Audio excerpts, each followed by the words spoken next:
For 2019, Ford's popular two-row midsize crossover is getting a nice list of upgrades. Collision mitigation, blind spot warning, cross-traffic alerts, and lane keep assist are all standard now, as are rain-sensing wipers and a rear-view camera. But the most exciting thing about this new Edge can be summed up with two letters: ST. You see, what Ford has done was to improve the overall Edge package, then they handed it over to their performance division to make it even better. This is the 2019 Ford Edge ST. Ford Performance is responsible for some of the most amazing cars ever made. The Focus RS, the F-150 Raptor, and the Shelby GT350R are just a few results of their tinkering. So the bar? Yeah, it's pretty high. Naturally, given this lineage, we're going to start with the powertrain. The base Edge comes with an EcoBoost inline 4. That one puts down 250 horsepower, which is okay, I guess. But with the Edge ST, Ford Performance chucked the 4-cylinder and replaced it with a proper twin turbocharged V6 that has 2.7 liters and puts down 335 horsepower and a stout 380 pound-feet of torque.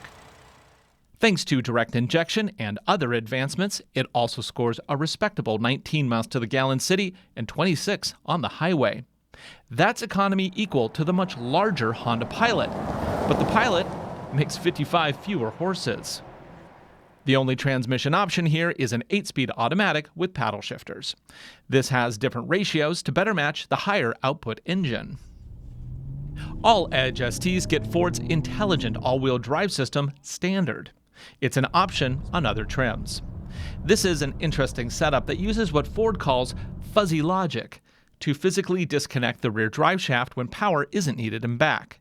This helps with economy. When the logic unit decides it needs all-wheel traction, it can reconnect it in a split second. Spring rates on the ST model have been increased by 10% in front. In back, the Edge ST gets monotube shocks, 20% stiffer springs, and a larger sway bar has been fitted.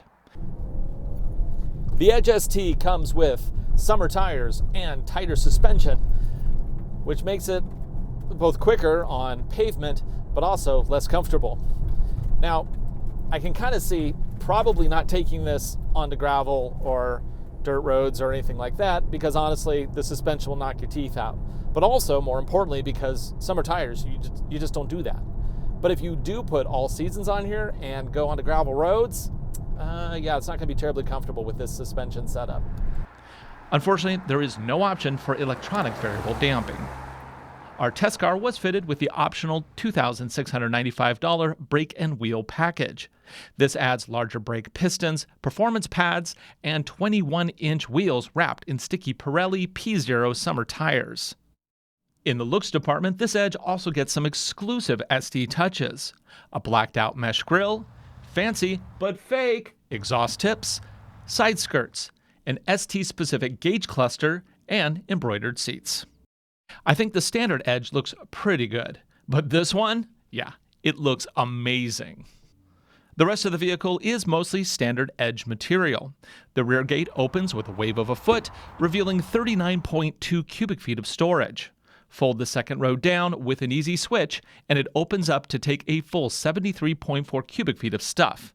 That is significantly more capacity than the new 2019 Acura RDX, which is in the same class but is slightly smaller overall. The Edge is kind of large for a 5-seater, but that does pay off with extra cargo capacity. With the second row back in place, a full-size adult fits with plenty of room. Amenities include power sockets, seat warmers, and a fold-down armrest. Up front, the ST branded seats are quite comfortable. They feature 10-way adjustments that can be saved to memory, plus cooling and heating. Our test vehicle also came with the optional panoramic Vista Sunroof. The steering wheel is leather wrapped with ST branding front and center.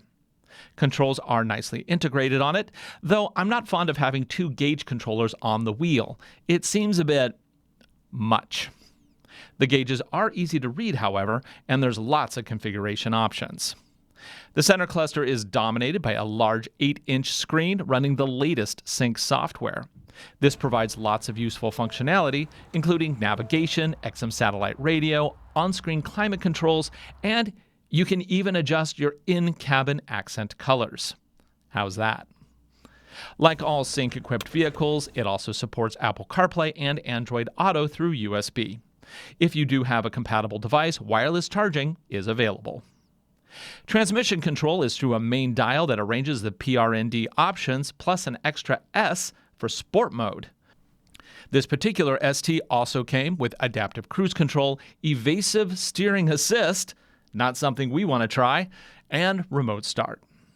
Priced with all these goodies, $50,230, including destination. That may sound like a lot of money, because it is. But remember, this is the ST. You're not just paying for fancy paint. This is the performance version of the Edge. So it's an investment that's bound to pay off when the wheels hit the road. Right? Insert montage. This is a nice curvy stretch of road, so we're going to go ahead and put it into sport mode. Ooh, hello. It's a lot more sound. It's not a great sound, but there's sound. Okay, let's start with a 0 to 60. And 3, 2, 1, go! 10, 20, 30, 40, 50, and 60. Well, that was interesting. Not as fast as I would have expected, and definitely not as fast as that fake soundtrack would make me think. I mean, if you're going to do a fake soundtrack, at least make it sound good. I'm not liking this. That sound is not good. Let's turn that off.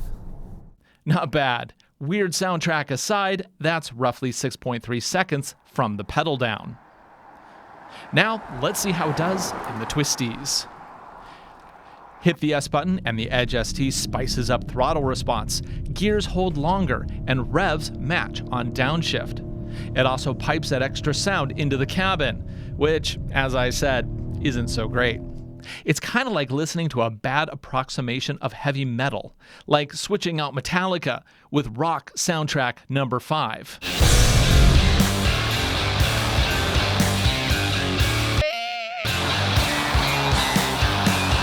I'm not okay with that. The highlight feature of this all-wheel drive system is that it will disconnect the drive shaft completely to improve fuel economy.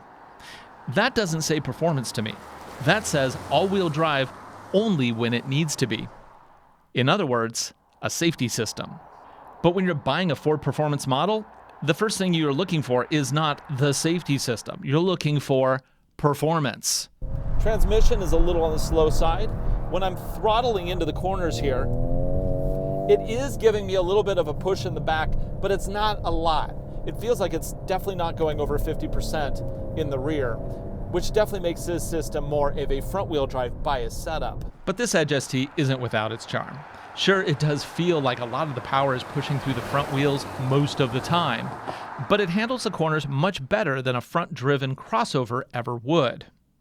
Ford says this system is continuously variable with up to 50% going to the back wheels in most cases, but it could go higher than that. How much higher? Yeah, I have no idea. I can say I never really felt it in my butt, nor saw it on the graph go higher than the front wheels. We'll have a short video with more detail on this system shortly. There will be a link here when it's ready. In spite of its lofty performance claims in S mode, clicking through the gears with the transmission was still a bit lethargic at times. This, combined with the insistence of the Edge to stay composed, started to test my patience after a while. Sure, we could have turned off traction control, but on public roads, we don't think you should have to resort to that to have a good time. Know a crossover that's fun on twisty roads even with traction control turned on? The 2019 Acura RDX A-Spec. I reviewed that last month and it was a lot more fun to drive, even with less horsepower. In part, it's because of that torque vectoring all-wheel drive system. Sometimes how you distribute your power is way more important than the power that you have. As an added bonus, the RDX A-Spec is actually $5,000 less than this Edge ST. Still, the Edge ST does look good. It's probably one of the best-looking midsize crossovers on the market. But as for the rest, it's a pretty good package, but I was honestly expecting a bit more real noise, more impressive handling, but with less jarring on bumpy roads. They should have included the adaptive suspension. By its very name, a crossover is a vehicle that has expanded capability. What Ford Performance has done here is taken a crossover and made it more of a street performance car, and not a great one at that. That's not embracing the medium, that's forcing it to be something else. We couldn't even test the Edge ST in gravel and snow because it came to us with summer tires. You know the only SUV that should come with summer tires? That's the 707 horsepower Jeep Trackhawk, and even then, it should only wear them on track days. And with that, we end my review of the 2019 Ford Edge ST, a performance crossover that is still finding its place in the world. What did you think? Did Ford miss the mark here? Did I drink too much coffee before filming this review? Leave a comment below. As always, be sure to also like and subscribe. I'm Ryan Douthit. Thanks for watching.